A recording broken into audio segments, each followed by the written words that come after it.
I've been bamboozled by this album. Bamboozled again! Bon Iver is the moniker of singer-songwriter and folk artist Justin Vernon, who has released some of the most heart-wrenching and human folk music, period. Forever Forever Ago, his debut album, is one of my favourite records of all time.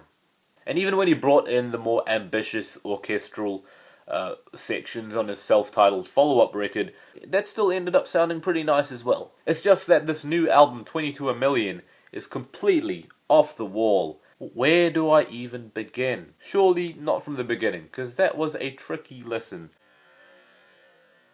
Well, if you've got headphones anyways. What is with that split second skipping from ear to ear? It's kind of disorienting if you've got headphones on, because it's kind of like...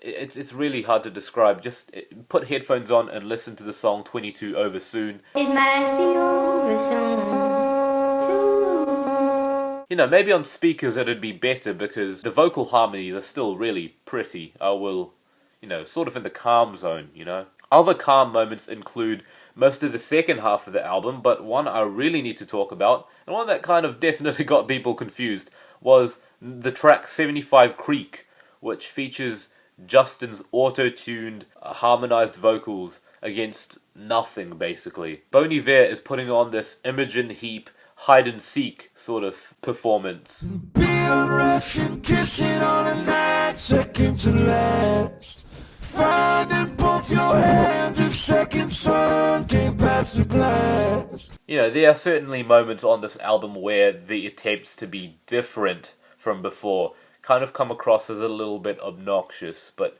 yeah, I kind of get that. That said, that's no reason to completely dismiss everything that this album's offering, because some of it is just genuinely nice to listen to. The distorted kind of beat on 10 Death Breast, whilst shocking at first, upon first listen, you kind of have the very calm 22 Over Soon, and suddenly it breaks into this... I really got into it, weirdly. It just felt like the kind of abrupt wake-up call that kind of made me feel like I had actually been pulled into this album's very unusual universe, dimension, whatever. The piano on 33 God is another extremely beautiful bit of bliss.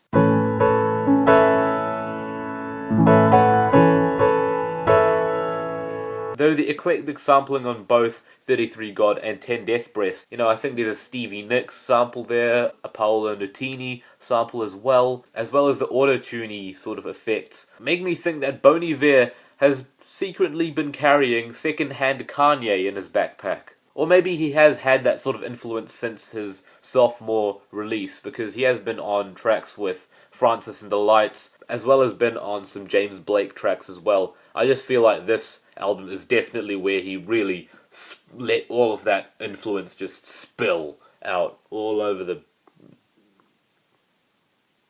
That sounded a little bit sexually aggressive there, and I apologise. The lyrics on this record are seriously cryptic, especially considering how much symbolism there is in the song titles, and even the cover art. I believe they all have to do with numbers. Something to do with the number 22, which apparently means a lot to Bon Iver.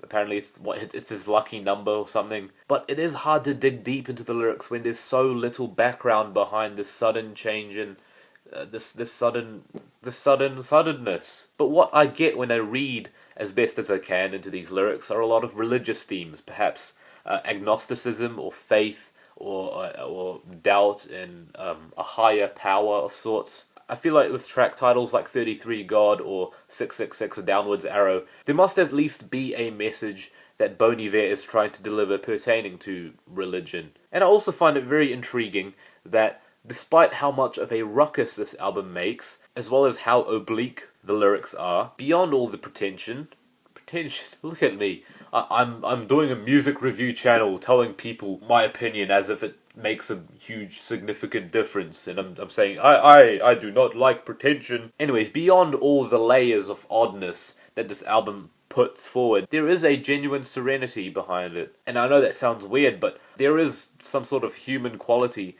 that seems to have not died at all ever since Forever Ago. Like, I do somehow feel some sort of human connection to the very synthetic nature of this record. In fact, I feel like on this record, the humanity amongst all of the chaos makes me want to come back to it again and again to see what else I can pick up from not just the lyrics but also the music, because there's a lot to notice about this stuff. I keep wanting to come back and take even bigger bites, more crunchy bites of this album's very deliciously surreal world. It is best described by one of the many made-up words, one of the many neologisms that Bon Iver says on the record.